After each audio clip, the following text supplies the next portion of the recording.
এই চিমি আপু এটা কি?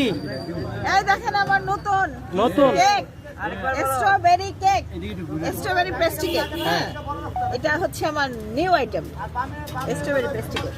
স্ট্রবেরি তো পাই না, কত কষ্ট করে খুঁজে খুঁজে নিয়ে আসি আমার কাস্টমারের জন্য। কত করে কেজি কিনেন? 2000 টাকা। 2000 টাকা।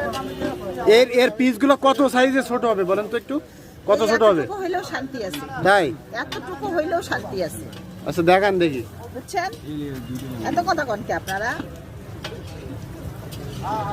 মানুষ তো কথা বলবে, মুখ যেন আছে। না, মুখটা বন্ধ করে রাখেন, কথা কওয়া লাগবে না, বহুত কথা কইছে। চিমি আপার কাছে কাস্টমার আসে কিন্তু অশান্ত হয়ে যায়, কোনটা খাবে কোনটা থেকে কোনটা খাবে নাকি? খালি মুখ বন্ধ করে খাইতে থাকবে। চিমি আপু, স্ট্রবেরি তো দেখি লাল, হলুদ গুলো নাই। স্ট্রবেরি লাল ও হলুদ হয়, আবার স্ট্রবেরি চিমি কি সব তরমুজ পারে? তো হলুদ হয়, তাই না? চিমি তো সব পারে, হলুদ হওয়ার তো কথা। তা কি আমি কালার দিয়ে হলুদ করে নিয়ে আসবো? সেটা আপনি জানেন। কেন, কি দরকার আমার? এই যে লাল আনছে, এটা তো কপি হয়ে গেছে। হলুদটা আনেন। কবি কেমনে হয়? তারটা তিরামি, ওটা হচ্ছে তিরামিসু, আমারটা হলো পেস্ট্রি।